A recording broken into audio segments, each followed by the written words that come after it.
Revelation chapter 21. Revelation chapter 21. And I will meet you back there in just a minute. I want to begin by doing an exercise tonight. I appreciate Clayton leading us in some songs about heaven. We're going to spend some time talking about heaven tonight. But I want to begin by doing an exercise, and I hope this goes over well, because I want to show you in a minute a picture of a destination that I think would be nice to go to. I'm not going to show you that picture yet. I'm going to describe it to you in a few phrases, and I want you to picture in your mind what I'm describing to you, and then we'll show you the picture, and hopefully that'll work. I may not be able to show you a picture anyway if the slideshow doesn't work. So I'll end this and try to restart it. Okay, I think we're going to be up there now. Maybe not. Well, that's not going to work if the slideshow doesn't work, will it? All right, let me try this, Kyle. I'll unplug, and I'll plug back in. All right, y'all bear with me. Technology and Josh don't go well together. It's supposed to be a black screen right now, so all right, okay. I think we're going to be good. All right, so I want to describe this place to you. So try to pay attention and picture in your mind. I want to go to this place, and it's a cabin, a log cabin. And it's sitting right beside a lake. If you're facing the front of this log cabin, there's a chimney on the left side to your left. There's a little loft in the cabin. You can see a window up top, and the lights are on in that cabin. Are you picturing that in your mind? That's not a lot of detail, but it's some detail. Here's the picture I was describing to you. Is that what you had pictured in your mind? Probably not exactly, but pretty close, pretty close. That's a picture, and I've never been there, and I know neither have you, because AI created that picture. But I wanted to do that to try to describe what the Bible has done for us in describing heaven. So we have words, the Holy Spirit used words to describe a place in some detail that we've never seen before. We've never been there before. We have some description of it, so we can kind of picture what it's like with the terms that have been given, but we don't know exactly what it's like until we see it. So that was my intention in trying to show that picture. I don't think heaven looks like a log cabin by a lake, but I do want to talk about heaven. And the question I want to try to ask is, there's a lot of destinations we might want to go to, but we want to ask, what makes heaven a great destination? That's what we're here for. We're working toward that. And so maybe that's a weird way to phrase it, but what makes heaven a great destination, a place that I would long to go to? When we try to explain something to another person, we use terms that they're familiar with. So if I describe to you and say, I'm driving down a road and it's got a hill kind of like the one on your road, except it's a little bit different. That's how we relate to people when we communicate. So the inspired writers have written down some words for us about heaven. They've tried to make it, God tried to reveal that to us in things that we could understand. It's not exact, but we do have some details about heaven. So what makes heaven great? Why do we want to go there? And that'll be our study tonight. So as we dive in, the first thing I want to say is, remember that heaven's a spiritual place, but it's described in human terms. So we're going to try to comprehend its greatness without fully knowing it, because we haven't seen it, right? What makes heaven a great destination? I'll tell you in the first place, heaven will be and is a great destination because it's a happy place. Heaven is a happy place. The place where Kristen and I live, we bought some of my grandparents' farm and we built a house on it. My grandparents' old house, I can see it just right down the hill from our house.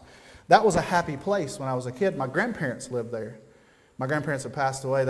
I lost my last grandparent when I was 18. My grandparents had passed away a long time ago. It's just a house now. You know, it's not as happy as it was. It was a happy place because you remember being there as a kid. Kyle and I played in that yard. We played in the driveway. My grandparents used to be there, but they're not there anymore. And so now it's an old house, you know. Heaven will be a happy place because who will be there? And in particular, I'm talking about God. The Father, the Son, the Holy Spirit will be there. We love them. They love us. God has demonstrated His love to us. That's what makes it partly a really happy place. If you got your Bible, I want to begin back where James read, and we'll reread that really quick. In Revelation 21, some familiar verses. And by the way, we'll read several verses from Revelation 21. I've got some verses on the slide, but keep your Bible here. Revelation 21 verse 1 says, Now I saw a new heaven and a new earth, for the first heaven and the first earth had passed away, and there was no more sea. Then I, John, saw the holy city, New Jerusalem, coming down out of heaven from God, prepared as a bride adorned for her husband. And I heard a loud voice from heaven saying, Behold, the tabernacle of God is with men, and he will dwell with them, and they shall be his people. God himself will be with them and be their God. And God shall wipe away every tear from their eyes. There shall be no more death, nor sorrow, nor crying. There shall be no more pain, for the former things have passed away. We'll stop there at verse 4. Heaven's a happy place because God will be there. We'll be in the presence of God. But then also, former things have passed away. We read verse 4 there. That's a really comforting verse to read. Sadness and troubles of this life won't be there. That's hard to imagine because we've never known anything different. We live in a life where there is sadness and there is trouble, but it won't be there in heaven. No sorrows, no tragedies to trouble us. That won't be there. Death will no longer be a curse to us. We won't have to endure losing our own lives or the lives of our family members. Death will not be there. Pain will be a thing of the past. Heaven is a place of perfect and eternal happiness. It's a happy place. God has made a way possible for us to go and be in his presence in this happy place. Let's keep reading at verse 7 in Revelation 21. It says, He who overcomes shall inherit all things, and I will be his God, and he shall be my son. But the cowardly, unbelieving, abominable, murderers, sexually immoral, sorcerers, idolaters, and all liars shall have their part in the lake which burns with fire and brimstone, which is the second death. Verse 9, Then one of the 7 angels who had the 7 bowls filled with the 7 last plagues came to me and talked with me, saying, Come, I will show you the bride, the Lamb's wife. And he carried me away in the Spirit to a great and high mountain, and showed me the great city, the holy Jerusalem, descending out of heaven from God, having the glory of God. Her light was like a most precious stone, like a jasper stone, clear as crystal. Also, she had a great and high wall with 12 gates and 12 angels at the gates, and names written on them, which are the names of the 12 tribes of the children of Israel. All right, so keep in mind, we're using physical terms to describe a spiritual place, but the point we're making is it's a happy place because there's no threat of evil there. Verse 8, did you notice when we read there in verse 8, there's going to be a lot of wicked people are described. Cowardly, unbelieving, abominable, murderers, sexually immoral, sorcerers, idolaters, all liars. They won't be there. And so people that would cause distress like that won't be in that place called heaven. They have already been cast into the lake of fire. And so what a contrast to cities that we have today. Brian could tell us more about inner cities today are crime-ridden places. There's drugs, there's violence. There's places you don't want to go. And we all know that. There's places that, be careful, don't turn down that street because, it's rough there. One of the best examples I can think of that, Kristen and I were headed to the beach, and we thought, we'll go halfway. We'll just get on the other side of Atlanta and get a hotel for the night. And that way, Atlanta traffic's terrible, and that way we'll be halfway there. We don't have to worry about it. Kristen and I talk about this all the time. Well, we were driving. We didn't really make plans. And I said, look up a nice hotel, like a Hilton. Look up something nice. She found one. And she showed pictures while we were driving. I said, it looks super nice to me. We turned into the Hilton. It was just past Atlanta, headed south. And we pulled into the back. And right behind, connected to the parking lot of the Hilton, was this really run-down motel. And Kristen and I parked. We were driving that white Tahoe. We parked. I put it in park. We were looking. And on the balcony of that motel, there was police with their guns drawn, knocking on the door, kicking the door in. And I put it in reverse, and we backed out. We got to go. We can't stay here. We all probably have experienced something like that. There's places that you don't want to go because there's crime and there's people that are doing things like are mentioned in verse 8, but they won't be in heaven. So none of those things will trouble us there.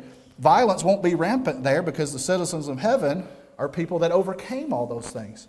And so we won't have to fight against or fear things like that. We'll have nothing to fear in heaven. It's a happy place. Verse 12, as verse 12 depicted heaven like a place of total security. It said it had great and high walls with 12 gates, 12 angels at the gates, names written on them, which are the names of the 12 tribes of the children of Israel. These great and high walls, really interesting. It's a place of total security. So you don't have to worry about danger coming into this place. You don't have to build something to keep people out. There are great and high walls. It's totally secure, but we don't have to worry about those evil kinds of things. If you'll skip down, let's read verse 23. Revelation 21, verse 23. It says, the city had no need of the sun or the moon to shine in it, for the glory of God illuminated it. The Lamb is its light. And the nations of those who are saved shall walk in its light, and the kings of the earth shall bring their glory and honor into it. Its gates shall not be shut at all by day. There is no night there. And they shall bring the glory and the honor of the nations into it. But there shall by no means enter it anything that defiles or causes an abomination or a lie, but only those who are written in the Lamb's book of life. Notice verse 22. By no means enter it, there shall by no means enter it anything that defiles or causes an abomination or a lie. So heaven is a place, first off, of light. There's no darkness there. It's a city of righteousness. Evil won't be there. It's secure. The gates don't have to be shut. And that sounds like a really happy place compared to places we've dealt with here on this earth. It makes sense compared to what Jesus said in the Sermon on the Mount. You remember Jesus said, "Do not lay up for yourselves treasures on earth, where moth and rust destroy and where thieves break in and steal, but lay up for yourselves treasures in heaven, where neither moth nor rust destroys and where thieves do not break in and steal. For where your treasure is, there your heart will be also." And so this makes good sense to us. Things on earth don't last forever. Somebody is going to take it, or it's going to, over time, wear down and won't be as nice as it once was. In heaven, there'll be nobody to steal, no thieves to steal it, no decay there. So Jesus' point is, lay your treasure up there. Look forward to being there where these things don't happen. Heaven is a happy place. So what makes heaven a great destination? It's a happy place. Secondly, it's a beautiful place. Heaven's a beautiful place. When we describe destinations, maybe you want to go out west somewhere, or maybe you want to go see, you can go see Great Lakes, you can see beautiful mountains or forests or whatever it is you'd like to see. There's a lot of beautiful, God made a beautiful creation. Even in the sin-cursed world, we have beautiful places to go look at. We like to go see places like that. Well, I'm telling you, heaven is a beautiful place. Look there in Revelation 21. Start with me in verse 16. It says, "The city is laid out as a square. Its length is as great as its breadth. And he measured the city with the reed, 12,000 furlongs. Its length, breadth, and height are equal. Then he measured its wall, 144 cubits, according to the measure of a man, that is, of an angel. The construction of its wall was of jasper, and the city was pure gold like clear glass." Verse 19, "The foundations of the wall of the city were adorned with all kinds of precious stones. The first fountain was jasper, the second sapphire, the third chalcedony, the fourth emerald." And it lists those in verse 20. Verse 21 says, "The 12 gates were 12 pearls. Each individual gate was of one pearl, and the street of the city was pure gold, like transparent glass." So you just think about the description of heaven. It's a really awesome description. Again, it's not a physical place, but it's using terms that we can relate to describe the place. You notice it said it measures 12,000 furlongs in each direction. 12,000 furlongs, I did the math, is 1,500 miles. So 1,500 miles long, 1,500 miles wide, and 1,500 miles high. And the city lies 4 square, meaning that its length, height, and breadth are all the same. You know what? If you take 1,500 times 1,500 to try to get an area of that, it's 2,250,000 square miles. So it's described as a city, and that would be an area. That's a pretty big city. Again, that's symbolic. I don't think that's an exact figure of heaven because it's not a physical place. And so that's hard enough to wrap our minds around. It's a spiritual place. But it's a big place. It's a beautiful place. The number 12,000 is a combination of the numbers 12 and 1,000, both of which the Bible uses specifically in the book of Revelation to represent perfection or completeness. And so this is a perfect, complete, beautiful place where God Himself dwells. Look at verses 18 again that we read there. Again, so this is physical things, physical words describing a spiritual place to us. Just look at all and I don't even want to try to read verse 20 because I mispronounced a bunch of those, but all of these different kinds of jewels and things describing the city wall and the precious stones that are on the foundation, evidently like layers, beginning with jasper there. Those are all physical elements. But besides thinking about that, think about gold. In verse 20, the street of gold was pure gold. The street of the city was pure gold like transparent glass. No matter how pure you get gold, it's not transparent. And so this is just using terms that are not literal, but they're trying to help us to understand here. And so the foundations of the wall with these precious stones on it, the imagery is a place that's bright and shining, a place that's beautiful. Verse 21 talks about the 12 gates of the wall, each one made of a solid pearl, which is also interesting. I do think there's probably some symbolism in verse 21 with the pearly gates, right? You know, a pearl is the only gem that is made by suffering or effort. Do you know that? I was reading about this. Pearls are formed within the shells of certain mollusks, I can't even say that word, as minerals, and they're mineral layers that are deposited as a protective coating around some kind of irritant, so like a grain of sand. And these mollusks make these pearls out of that. I think there's probably some symbolism there, the suffering of Jesus, in order to create a way to enter into heaven. Furthermore, there's a cross that we must bear.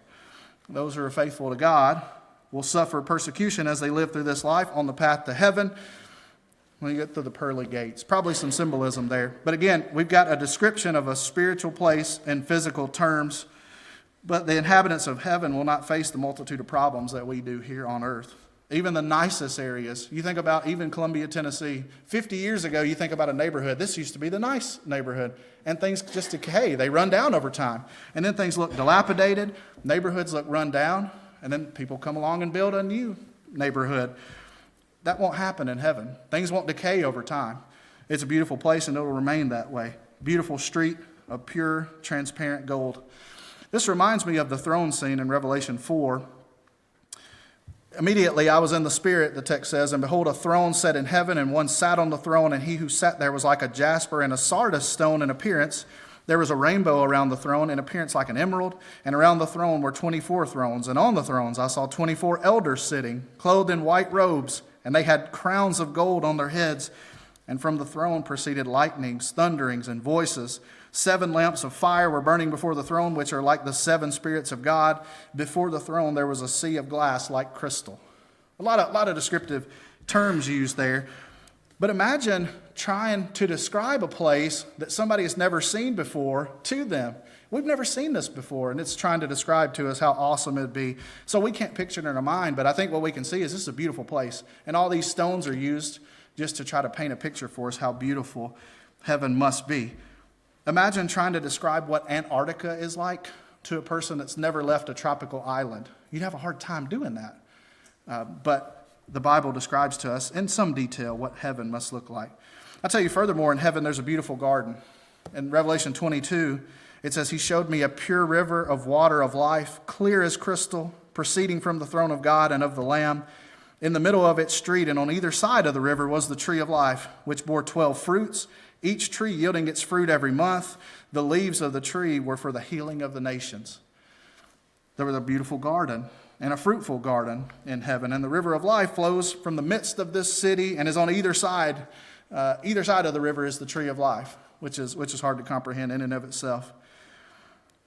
1 Peter chapter 1, beginning of verse 3, the Apostle Peter said, Blessed be the God and Father of our Lord Jesus Christ, who according to his abundant mercy has begotten us again to a living hope through the resurrection of Jesus Christ from the dead, to an inheritance incorruptible and undefiled that does not fade away, reserved in heaven for you, who are kept by the power of God through faith for salvation, ready to be revealed at the last time.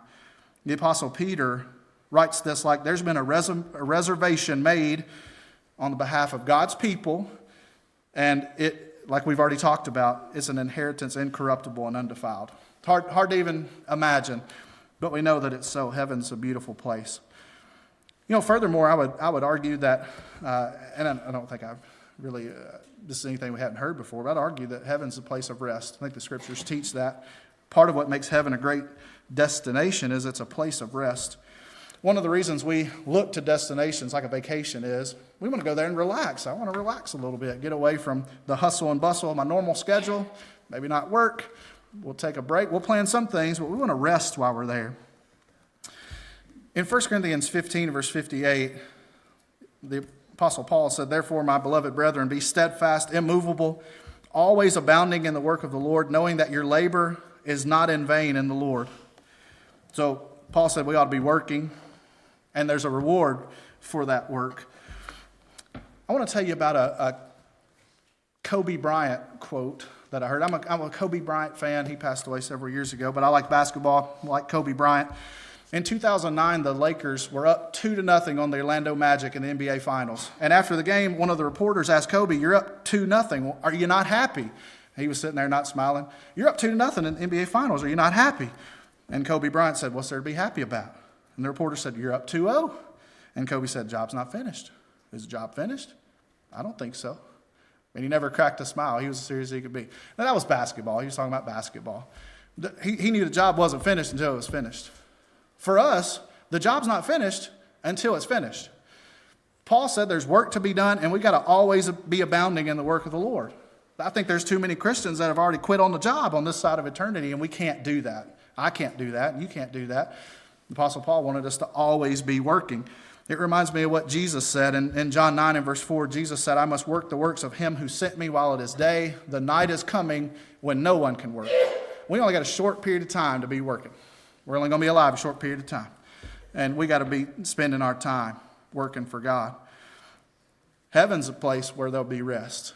We can rest when we get there. We'll rest from our labors. There'll be things to do in heaven, but that'll be the time to rest, not now. In Hebrews 4, beginning at verse 9, the Hebrew writer said, there remains therefore a rest for the people of God. For he who has entered his rest has himself also ceased from his works, as God did from his. Let us therefore be diligent to enter that rest, lest anyone fall according to the same example of disobedience. Right now is the time to work. Right now is the time to be busy. But heaven will be a place of rest. Now is the time for us to work, and there'll be a time to rest at that time when we make it to that happy, beautiful place. I'll tell you a fourth point I want to make. What makes heaven a great destination? It's a place of answers. Heaven will be a place where we'll find answers. Sometimes if you're traveling to a place that you've never seen before, we have questions. What would it be like? What's it going to be like when we get there? And sometimes I think we have questions of a spiritual nature that we won't ever have the answer to while on this earth. There's some things that just aren't revealed to us, and that really bothers some people. I think we need to be okay with, we've been given what we need to know. There's some things that we haven't been told, and we've got to be okay with that. We won't have all the answers here, but when we get to heaven, I think that'll be a place where we'll be in the presence of God himself. We'll understand things better at that point in time. In Deuteronomy 29, verse 29, you remember this well-known verse here in Deuteronomy 29, the secret things belong to the Lord our God, but those things which are revealed belong to us and to our children forever, that we may do all the words of this law. There has been always, there's some things that are secret to us, and those things belong to God.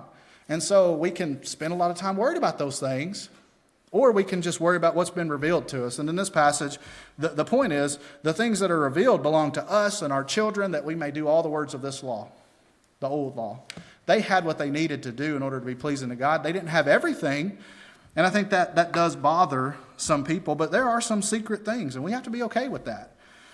2 Corinthians 5, verse 7 says, for we walk by faith, not by sight. We know that verse very well.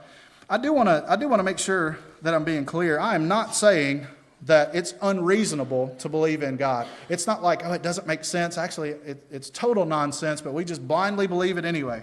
I don't think that's the case at all. We have enough information provided to us in order to have faith. We can't see it yet, but we walk by faith knowing that what we're being told is true. It's reasonable to believe in God. We have plenty of evidence for that, but there are some things that we just can't see right now. That's the point that I'm trying to make. Hebrews 11 and verse 1 says, now faith is the substance of things hoped for, the evidence of things not seen.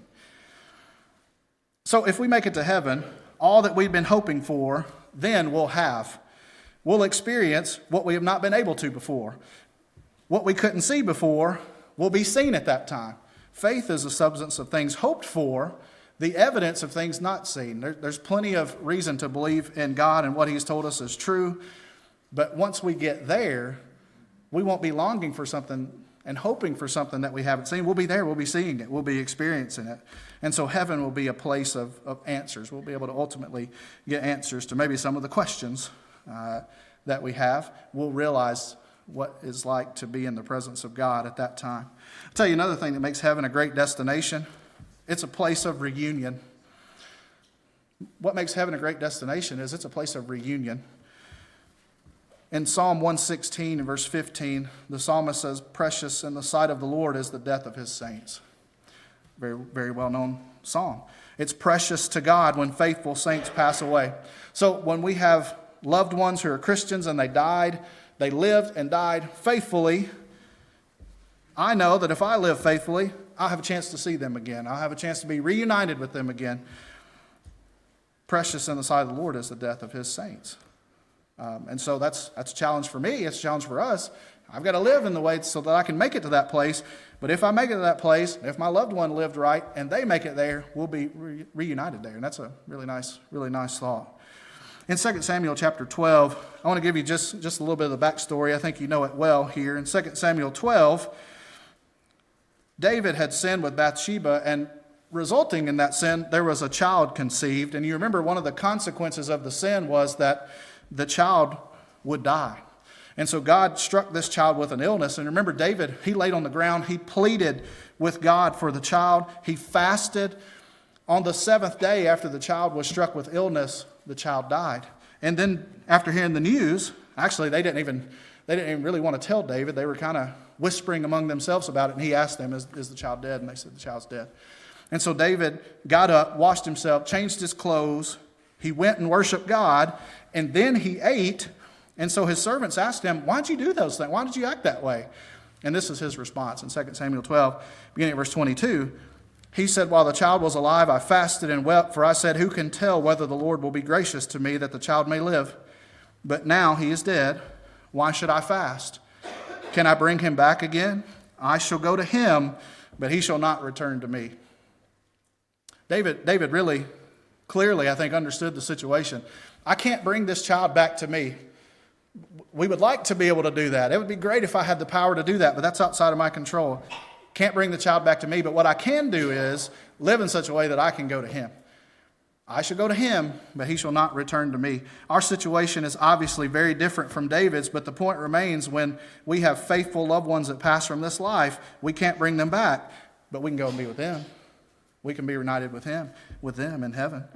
I think Paul really sums up that concept and the hope of reunion here in 1 Thessalonians 4. Evidently, there was some concern about that. Must have been some concern about those that had passed away. And Paul says in verse 13 of 1 Thessalonians 4, I do not want you to be ignorant, brethren, concerning those who have fallen asleep, lest you sorrow as others who have no hope. For if we believe that Jesus died and rose again, even so God will bring with him those who sleep in Jesus. You don't need to be concerned about those. If they have died, they have fallen asleep in Jesus, God will bring them with him. And so we're looking forward to a reunion. You think about the church here at College View. A lot of you have been here a lot longer than I have, but just in the time that I've been here, you think about all the faithful Christians that have passed away from this group. You just think, there's a lot of them. Good people that have passed away. Well, if they lived right, God's the judge. We're not making any determination there. But if they lived right and we live right, we'll see them again. Our loved ones, we'll see them again. And we don't have to be ignorant of that. We don't have to think that we'll never see them again. We shouldn't sorrow as those that have no hope. Heaven will be a place for reunion. And again, I think that ties a lot of things together. That makes it a happy place. But heaven is a place of reunion. I'll give you one last point. What makes heaven a great destination? I think the last point I'll give to you here is that heaven is a great destination because it's the opposite of hell. And so maybe you think that's kind of an odd point, but I think it's a fair one. If you consider how terrible hell is, then it'll make heaven, it makes you realize that's how great heaven will be. Hell is a terrible place. The Bible describes it. Jesus talked about hell more than others in the Bible. It's interesting. But it's described as a very terrible place. And I'll take you to Mark chapter 9, beginning at verse 43. He said, if your hand causes you to sin, cut it off. It is better for you to enter into life maimed rather than having two hands to go to hell, into the fire that shall never be quenched, where their worm does not die and the fire is not quenched. So hell will be much worse than we can conceive in our minds now as well. We're thinking about heaven. What would it be like to be there? I can't really picture it. There's some details given. I don't think we can conceive in our mind how terrible hell is. There's a description here given of it. It's interesting. Jesus is not promoting self-mutilation. Man, my hand, it just won't stop sinning. Let me cut that off. That's not what Jesus is promoting, but what he is saying is anything that would keep you from heaven, anything that would cause you to go to the place called hell, you'd be better off without it. For us, maybe it's a cell phone, or maybe I need to take a different path on the way home if I'm tempted to go and do something I ought not do, or maybe I need to get some new friends. But the point is, whatever it takes in order to not go to that place, we need to be willing to do it, because if you are cast into this place called hell, into the fire that shall never be quenched, and he says where their worm does not die and the fire is not quenched. In the second death, you won't cease to exist. The punishment will be awful, but the remorse for not living differently to avoid that place will be even more terrible. It's a terrible place. And it'll just continue on and on and on. In Matthew 25 and verse 41, Jesus said, "Then he will also say to those on the left hand, 'Depart from me, you cursed, into the everlasting fire prepared for the devil and his angels.'" Not a pretty picture, a place prepared for the devil and his angels. Ultimately, if you choose to rebel against God, you can do that. If you choose to do that, you are choosing to align yourself with the devil that chose to oppose God, and he is going to lose. He's on the losing side. It's not a wise decision to a place prepared for the devil and his angels, to be separated from God. One of the things we said was heaven will be a happy place because God is there. Hell will not be a happy place because God isn't there. There's no light there. There's no happiness there. It's not a beautiful place. It's a really ugly, terrible picture. In Matthew 13, beginning verse 41, it says, "The Son of Man will send out his angels, and they will gather out of his kingdom all things that offend, and those who practice lawlessness, and will cast them into the furnace of fire. There will be wailing and gnashing of teeth." It's an awful place. But it puts the greatness of heaven, I think, into perspective. Jesus mentions there's going to be wailing and gnashing of teeth, pain and agony. Remember, we read in Revelation 21 and verse 4 that God will wipe away every tear from their eyes. There will be no more death, nor sorrow, nor crying. There shall be no more pain, for the former things have passed away. Heaven is the opposite of hell. There won't be these things in heaven, but in hell there will be wailing and gnashing of teeth. Again, just a terrible description given by Jesus himself. And so our life is really filled with problems. And thankfully not terrible. We've all have problems. We have issues of life that we deal with. We have sicknesses, and we have different things that work on us from time to time. It's really hard for us to think about a place where none of that would be there at all. It's really difficult to picture. But heaven is going to be a great destination because it's a happy place, a beautiful place, a place of rest, a place of answers, a place of reunion, and it's the opposite of the ultimate punishment in hell. All right. I appreciate your good attention to what we had to say tonight. I want to say one last thing, give you one last verse before we bring the lesson to a close. Sometimes when we're going on a trip, we're going on a destination. I don't know if you've ever done this or not. Let's just take off and drive somewhere and see where we end up. I think I'm too cheap, but also probably too cautious to do that. But if you've done that before, maybe sometimes you've come upon a place, you're like, I didn't even know this place was here. This is a cool little place. We found this little store. We just accidentally ran into it. Well, we will not accidentally make it to heaven. We're not just going to take off on a course through life and we'll just wind up in heaven. We just accidentally kind of got in here. That's not how it is like for that destination. Jesus said in Matthew 7 and verse 21, "Not everyone who says to me, 'Lord, Lord,' shall enter the kingdom of heaven, but he who does the will of my Father in heaven." Jesus said, as a matter of fact, not everybody that's religious, that even says they believe in Jesus, will make it there, but the people that do the will of my Father in heaven. You got to obey God in order to make it there. Heaven is a prepared place for prepared people, and if we miss heaven, we will have missed it all. We will have missed it all. And so we can't afford to do that. I want to offer the invitation to you as we're bringing the lesson to a close here. If you know that you're not right with God and you want to make your life right, you've never obeyed the gospel, you must confess that he is the Christ, the Son of God. You must turn from all manner of sin, be willing to repent, and to have your sins washed away, you need to be buried with Christ in baptism. And we can do that tonight if that's your desire. When we're baptized, we come up out of the water, we're raised to walk in newness of life, and that's when it starts. That's not the end, that's really the beginning there. And for the rest of your life, you're determined and dedicated to serve God.